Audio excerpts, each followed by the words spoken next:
French, but shalom, greetings to you all.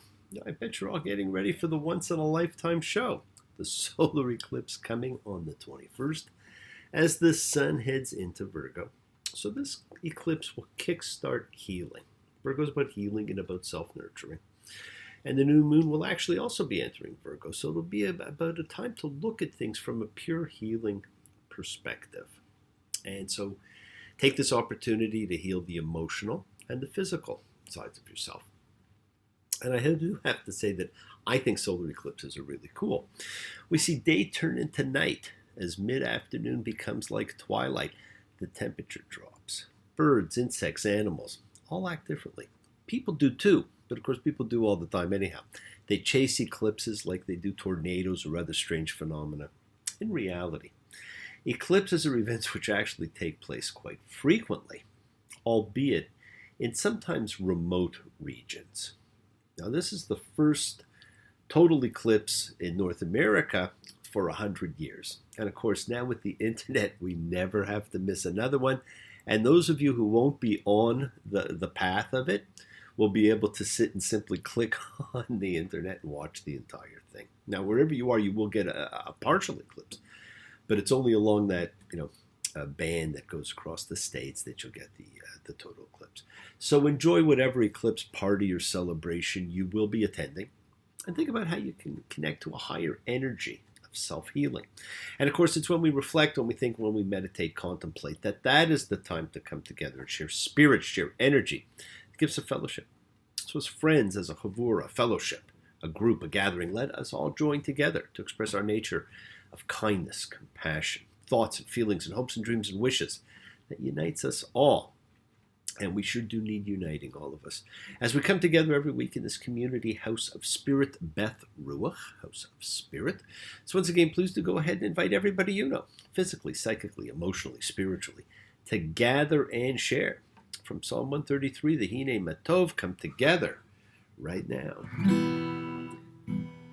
Hine Matov.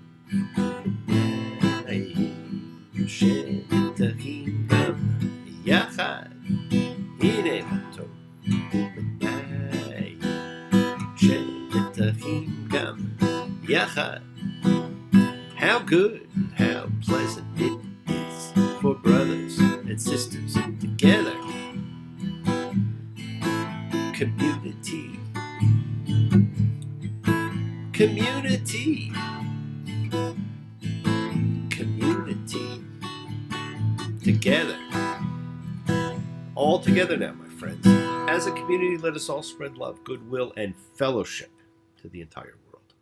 Now, we will read about the world in this week's Parsha and about the blessings we have in life. One of the great ones being what the eclipse heralds, our health and healing, and our constant ability to renew our lives, our spirits, our energy. So let us overcome any sadness, confusion, illness, frustration, whatever. And let's all join together again to bring renewal and goodwill and love and healing to the world. In helping others, we actually only help ourselves. It's during times of reflection that we learn to share our love and goodwill with those less fortunate, with those who encounter difficulty and sadness. So let us all send healing, love, and goodwill to all in need of renewal, to those in need, to you, to everyone. Let's join together to wish Jen speedy recovery. And I hope that Sherry's surgery went well. Let's pray for Julie, just recently lost her father, Romeo, a kind, compassionate, caring individual. Let us send goodwill and peace and healing to Lindsay, to Vivian, to Stephen, to Veronica, to Alex, to Teresa and her best friend, Jackie. And let's not forget Melissa, Nick, and Paul, and of course, for you, for your spirits, for all in need of elevation, of healing, of renewal, the kindness, healing, wishes, goodwill, and love that you all send out circles the world, finding those in need. So thank you, each and every one of you. And for you, Yaakov, me, Sheperech, Avoteinu, Makor HaBracha, Limotenu, may the source of strength who blessed the ones before us, help us find the courage to make our lives a blessing.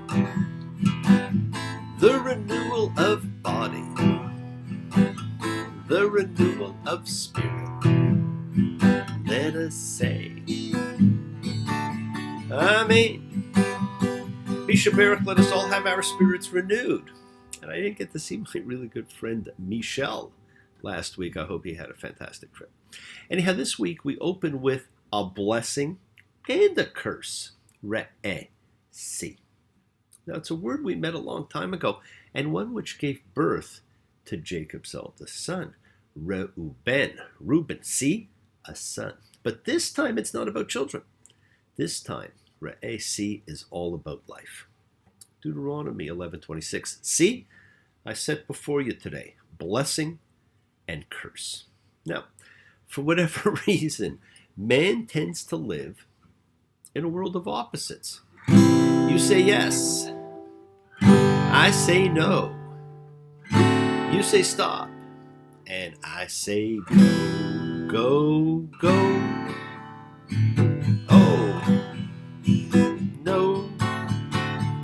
You say goodbye and I say hello. Now, what a great song of opposites that is.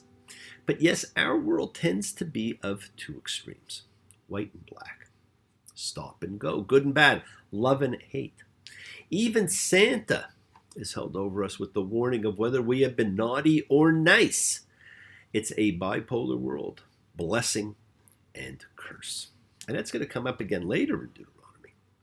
Now, in a manner quite in keeping with the theology of Deuteronomy, the flip side of divine protection, if Israel rebels, we've been told, and we will be told again, is divine retribution. So protection, one hand, retribution on the other.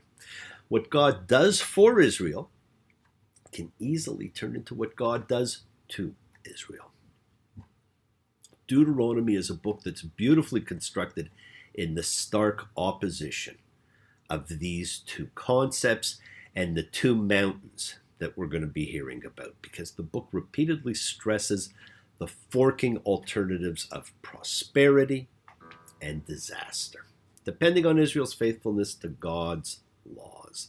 Is it any wonder we have difficulty seeing the full spectrum in between? And just so the people never forget their choice, Moses tells us, I shall set the blessing on Mount Gerizim and the curse on Mount Ebal. So there's the two mountains to always remind us.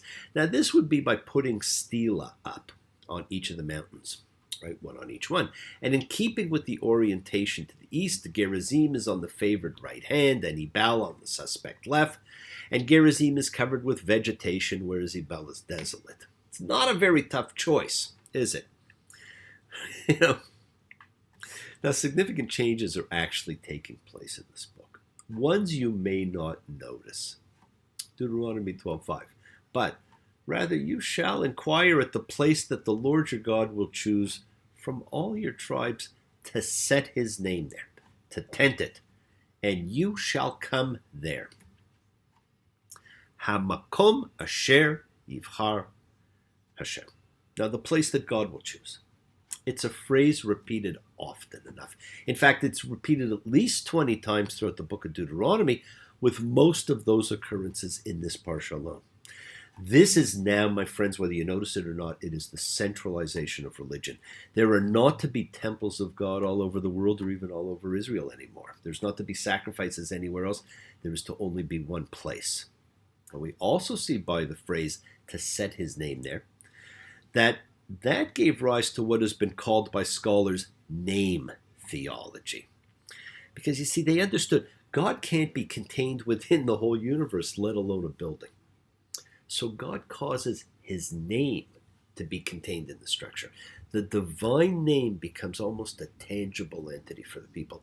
And it is connected to the structure, which for now is the tent of meeting.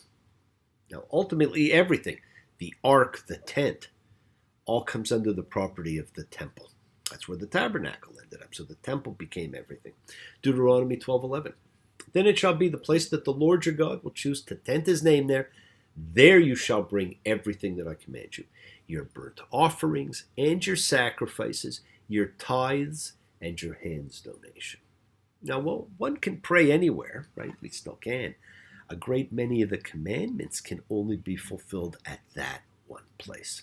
Now, most probably, all sacrifices must be made there and nowhere else on earth.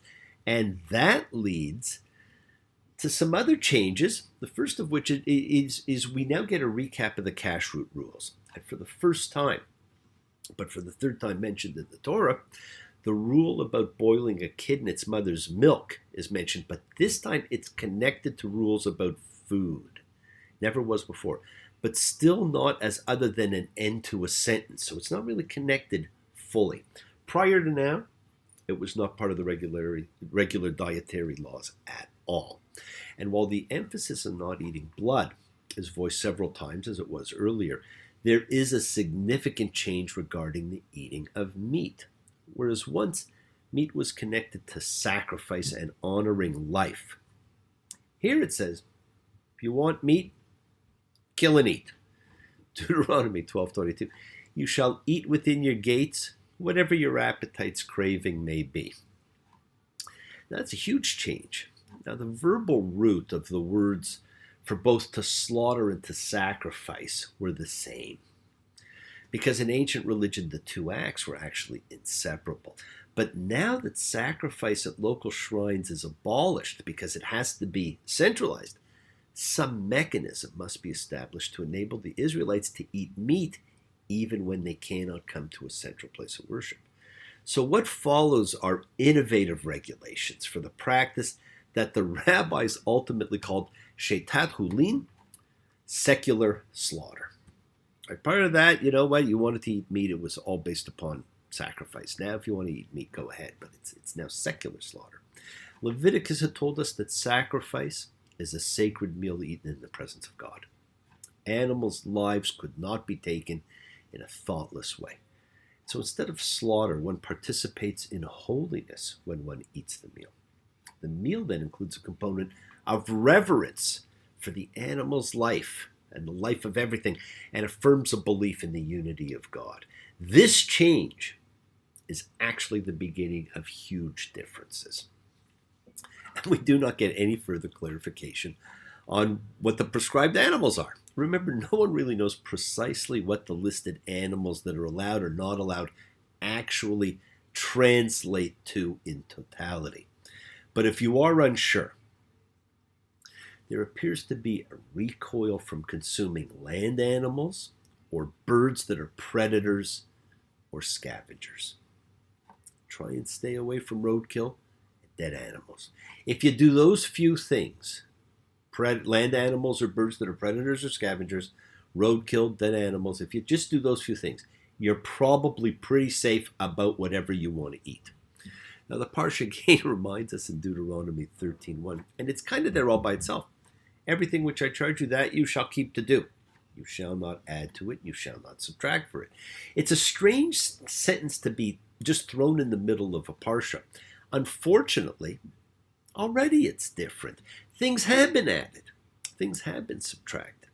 And you see that even more at the end of this Parsha with the recap of the gathering festivals. Passover undergoes a huge change here. Deuteronomy 16:5. You shall not be able to sacrifice the Passover offering within one of your gates that the Lord your God is about to give you, but to the place that the Lord your God chooses to make his name dwell.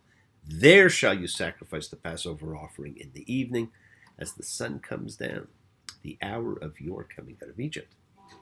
Now, what had been purely an at-home for the family observation is now communal, and now includes cattle instead of just sheep.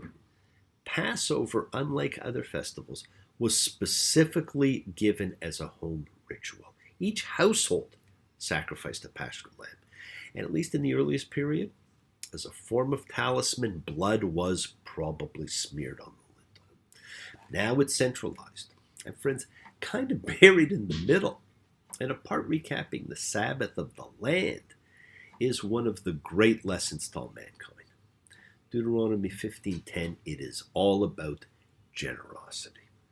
You shall surely open your hand to your brother, to the poor, to the indigent, in your land. A person who refuses to give to the poor forgets that he himself depends on the generosity of God.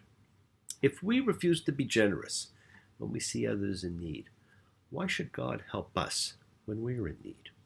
We need to be generous in thought, in words, in spirit, in action. It's something that has to be a part of who we are.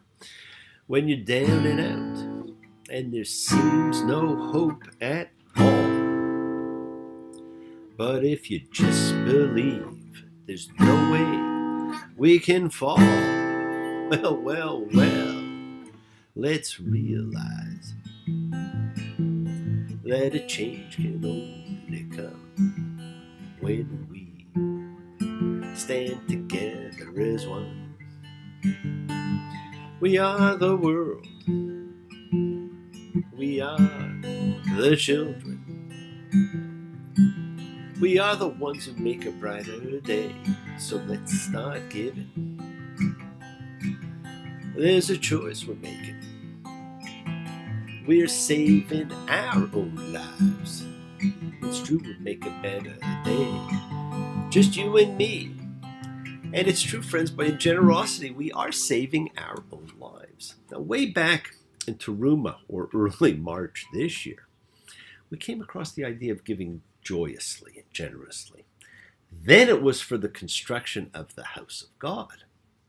Now we see that the generosity is really about giving for ourselves. If something befalls any of us, any pain, any injury, any adversity, we work to heal and make ourselves whole again. We are all one. By helping those outside parts of us heal, we are healing the whole. It's no different with helping others. In doing so, we are helping ourselves. We are all one. If we do this, Deuteronomy 15:4, there won't be an indigent one among you, because the Lord will bless you. But at the same time, God knew we would not do this. Deuteronomy 15:11, for the pauper will not cease from the midst of the land. Well, sadly, on one hand, we're told there won't be any indigent one among us because the Lord will bless us. Now we're being told the pauper will not cease. Sadly, the crafters of the Torah understood there would be an unlikelihood that a majority of the people will ever actually heed God's words. Some do, but not everybody does. And this was an all or nothing kind of deal. And so hence the words, the pauper will not cease from the midst of the land. Now, this is often viewed and talked about solely as about being generous to the poor. And again, we have this dichotomy. Poor, rich, our bipolar way of examining life. But who is to say poor in what? Now, this is really about being generous without judgment. We should not be told to be generous to the poor. Instead, we should be taught to be generous, period. That also means be generous to yourself, my friends. Sometimes you deprive yourself of much, including spirit. Be good to yourself, your spirit, your soul. And when you do, and when you do give, your heart shall not be mean when you give to him. For by virtue of this thing, the Lord your God will bless you in all your doings and in all that your hand reaches. When we give to the poor, we should do so with a glad heart. The Torah says your heart shall not be grieved when you give to the poor. We saw last week how important opening our hearts to spirit actually was. Open your hearts to what you get, to what you give. How many today give either to get or because they feel pressured to give? The Torah commands us to give generously, and the rabbis taught the poor man does more for the giver than the giver does for the poor man. Why? Well, Deuteronomy 15:10 tells us if you're giving generously to the poor, the Lord your God will bless you in all your work and in all your undertakings. The person who gives to the poor man seems to be doing the poor man a favor, but he's actually receiving the gift of God's blessing from the poor man. Now, a person who refuses to give forgets that he himself depends on the generosity of God. We all do. If we refuse to be generous when we see others in need, why should God help us when we are in need. And we ask for God's help a lot, right? It's not about just being generous to the poor, it's about being generous as people. You know, we're always asking for help. Help. I need somebody. Help. Not just anybody. Help. You know, I need someone. Help. When I was younger, so much younger than today, never needed anybody's help in any way.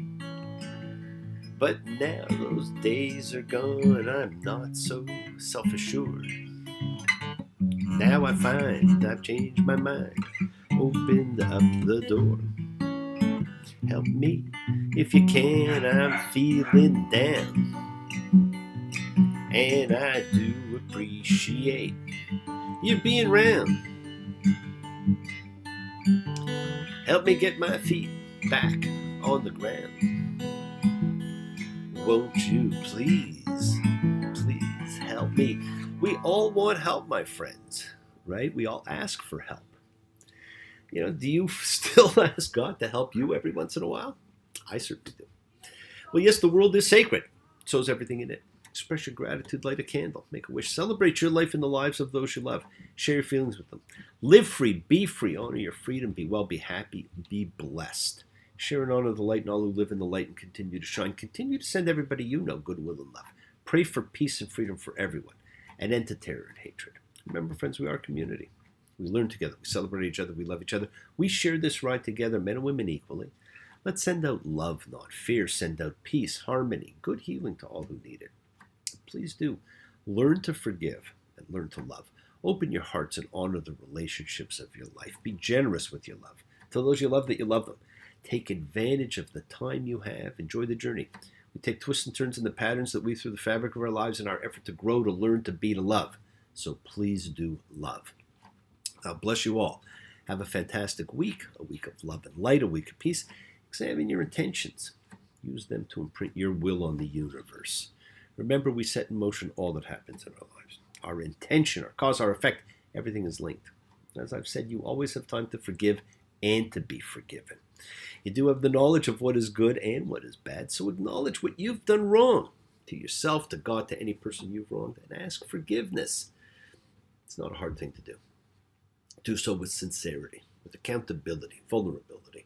Forgive those that you have hurt and those who have hurt you. And learn to be forgiving and compassionate in life. Do not stop your journey of bettering yourselves, of healing. This is the month to heal. Do not stop moving towards your promised land. Keep on dreaming, keep on being, keep sharing, keep shining, keep teaching. Keep spreading joy and goodwill. Do not follow fear. Follow love. It's always in front of you. And remember to have faith, an unwavering adherence to principle, just as I have faith in the principle of love and faith in all of you. Now, act with purity of heart and mind. Despise none, defraud none, hate none, cherish all, honor every child of God, every creature of the earth. May all peoples know peace in this year, and may you nurture kindness and love everywhere that you go. Work to be present in the body. Expand the heart, quiet the mind, because the deepest source of real power lies in consciousness, in your mindful ability to be present, to be aware in all circumstances. Make the most of your time in this life. Recognize your ability to be a contagion of holiness, to touch and transform the lives around you. You are forever blessed and have the ability to bring blessings to everyone you meet, health, love, renewal to everybody you come across. We're all energy. Energy cannot be destroyed. It can only be transformed. Friends, your words are your power to transform, to love, to be generous. Be generous with your words. Be generous with your thoughts. Bless others. And in blessing others, you will continue to bless yourselves. May you grow up to be righteous. May you grow up to be true. May you always know the truth and see the lights surrounding you. One of the great songs of blessing of all time. Step into the light, my friend. Start practicing forgiveness now. It is the mechanism that brings peace and happiness and makes you one with the energy of all there is. There will always be someone by your side because I will always be there for you. Friends, enjoy life. Spread blessings you've been given. Embrace love, not fear, forgiveness, not anger, the great lessons for the future. Be there for someone because someone will always be there for you whether you know it or not. Be happy, be healthy, be helpful, and be kind and be loving. Have an awesome time with the eclipse coming up. And until next time, Shabbat Shalom and blessings to you all. Take care. Bye.